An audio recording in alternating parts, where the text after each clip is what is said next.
Everyone, इस video में हम देखेंगे भारतीय न्याय संहिता बीएनएस में क्या क्या नया ऐड होकर आ गया है। लेकिन उससे पहले हम देखते हैं जो हमारी old IPC 1860 Indian penal code 1860 था, वो रिप्लेस होके बीएनएस भारतीय न्याय संहिता बन गया है और 1 जुलाई 2024 से लागू भी हमारे देश में हो चुका है। सीआरपीसी पुराना अब बीएनएसएस से रिप्लेस हो गया है, जिसको हम बोलेंगे भारतीय नागरिक सुरक्षा संहिता। एविडेंस एक्ट जो हमारा है वो बीएसए से रिप्लेस हो गया है, यानी कि भारतीय साक्ष्य अधिनियम से। लेकिन इस वीडियो में मैं अभी इन दोनों की बातें नहीं कर रही हूँ, सिर्फ बीएनएस में क्या क्या नया सेक्शन ऐड हुआ है, इजी हो जाएगा समझने के लिए। और बाकी चीज़ों के लिए मैं नया वीडियो लेके आऊँगी।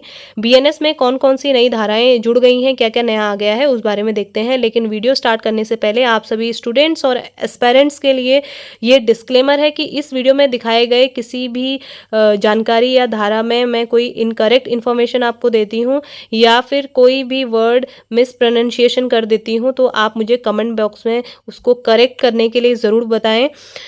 तो स्टार्ट करते हैं। जो बीएनएस हमारा है उसमें जो चैप्टर है 20 हैं और टोटल सेक्शन है 358 है। लेकिन मेन सेक्शन के बारे में ही इस वीडियो में मैं बात करूँगी। 358 सेक्शन के बारे में मैं इस वीडियो में बात नहीं करने वाली हूँ। जो बीएनएस है, बीएनएस का सेक्शन 2 हम सबसे पहले देखेंगे। सेक्शन 2 के सबसेक्शन 3 में चाइल्ड वर्ड का यूज किया गया है, any person below the age of 18 years.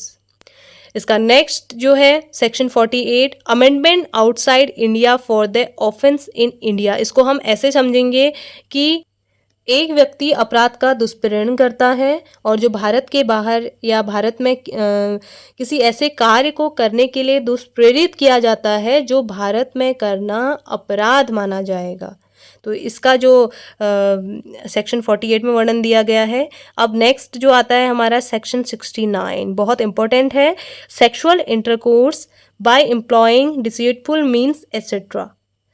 इसको हम ऐसे समझेंगे कि किसी भी महिला को या कोई भी व्यक्ति अगर किसी भी महिला को नौकरी देने या फिर किसी भी बहकावे में लाकर अगर उसके साथ शारीरिक संबंध बनाता है, यौन संबंध बनाता है, तो ये गंभीर अपराध माना जाएगा। और इसमें ऐसा भी है कि जो नौकरी या अन्य झूठे वादे करता है और फॉल्स प्रोमिसेस जितने भी आते हैं उसके अंतर्गत अगर वो सेक्सुअल इंटरकोर्स करता है तो वो अपराध माना जाएगा सेक्शन 69 के अंदर।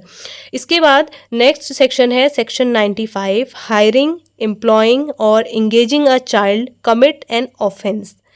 ये बहुत इंपॉर्टेंट है, वैसे तो सभी इंपॉर्टेंट है लेकिन हम इसको ऐसे समझेंगे कि कोई भी व्यक्ति द्वारा अगर कोई भी 18 साल से कम आयु का जो बच्चा है, जो व्यक्ति है, उसको अगर काम पे रखता है और उसको किसी जुर्म करने के लिए प्रेरित करता है या उसको किसी काम में ऐसे काम में संलग्न करता है जो ऑफेंस है, अपराध है, तो उसको इसमें कारावास और जुर्माना के साथ दंडित किया जाएगा। उसका जो वर्णन है सेक्शन 95 में दिया गया है। नेक्स्ट है section 152, act endangering sovereignty, unity and integrity of India. Bharat की एकता, अखंडता, संप्रभुता को खतरे में डालने का जो भी कृत्य किया जाएगा उसको सेक्शन 152 के अंतर्गत उसका वर्णन किया गया है और जो भी आपराधिक कृत्य करेगा उसको इसके अंतर्गत दंडित किया जाएगा। नेक्स्ट है सेक्शन 103 का सबसेक्शन 2, पनिशमेंट फॉर मर्डर। इसमें ऐड हो गया है 103 में सबसेक्शन 2। इसके बाद सेक्शन 106 का सबसेक्शन 2। इस सेक्शन के टाइम पर अगर आपने देखा होगा कि बहुत ज़्यादा हमारे पूरे देश में बवाल हुआ था। इसमें क्या है, कॉजिंग डेथ बाय नेग्लिजेंस, मतलब वो उपेक्षा द्वारा। इसमें क्या था कि जो भी जो स्पेशली जिसमें ड्राइवर्स बहुत ज़्यादा हमारे देश के जो भी 2 व्हीलर 4 व्हीलर चलाने वाले थे वो प्रोटेस्ट कर रहे थे कि हत्या अगर इंटेंशन हो हत्या का या ना हो तो उस पर जो भी चीज़ें होंगी उसके अंतर्गत सज़ा दी जाएगी। वो बहुत 10 साल की सज़ा, कारावास, जुर्माना जो भी उसमें था, लेकिन वो नॉट एप्लीकेबल हो गया है। तो वो जितना भी धरना प्रदर्शन हुआ, जो भी चीज़ें हुई, तो लेकिन ये अभी लागू नहीं है, बस इसमें ये ऐड हुआ है, मैंने इसलिए बताया, लेकिन ये अभी हमारे देश में लागू नहीं हुआ है। इन फ्यूचर इसमें कोई अमेंडमेंट हो और तब ये लागू हो जाए वो बात अलग है, लेकिन ये अभी नॉट एप्लीकेबल। मैंने इन्फॉर्मेशन के लिए आपको बता दिया, लेकिन इसमें साफ साफ मैंने लिखा हुआ है कि ये अभी एप्लीकेबल नहीं है।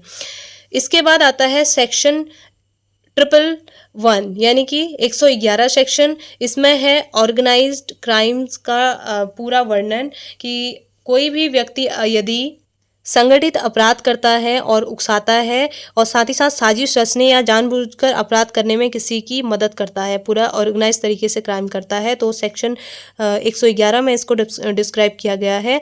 इसके बाद आता है सेक्शन 112 पेटी ऑर्गेनाइज्ड क्राइम के बारे में इसमें डिस्कस किया गया है। और उसके बाद अगला है सेक्शन 113 टेररिस्ट एक्ट, ये भी बहुत इम्पोर्टेंट है।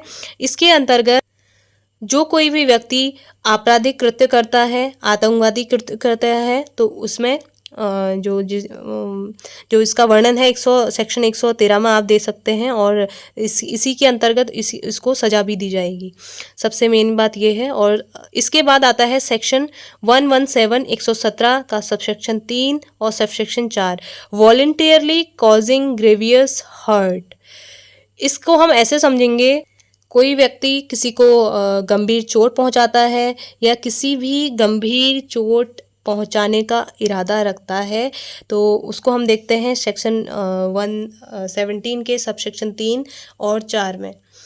इसके बाद नेक्स्ट है सेक्शन 192 का सबसेक्शन 2 असॉल्टिंग और obstructing public servant 1 suppressing Riot.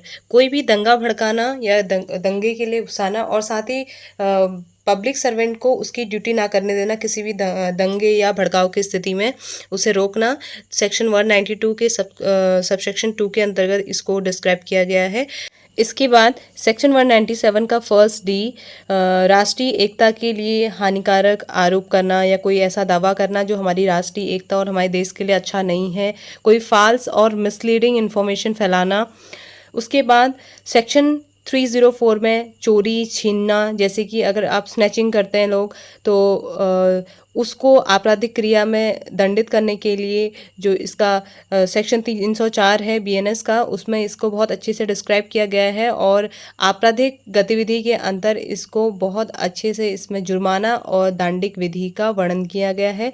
इसके बाद अब आता है सेक्शन 324 का सबसेक्शन 3 जिसमें मिसचीफ को बताया गया है, जैसे कि शरारत, बेईमानी या फिर कोई भी किसी भी चीज़ को लेके अगर शरारत करता है, यानी कि किसी की प्रॉपर्टी को नुकसान पहुंचाता है, इंटेंशन उसका नुकसान पहुंचाने का होता है, लेकिन उसको लोग शरारत की तरह अगर कंसीडर करते थे। पहले ये जुर्माना और इसमें पहले दंड नहीं मिलता था, लेकिन इस बार अगर कोई शरारत के लिए भी किसी को नुकसान पहुँचा रहा है, किसी जानवर को पहुँचा रहा है, तो उसको सेक्शन 324 के अंतर्गत दंडित किया जाएगा। उसके बाद आता है सेक्शन 341 का सब सेक्शन 3 और सब सेक्शन 4।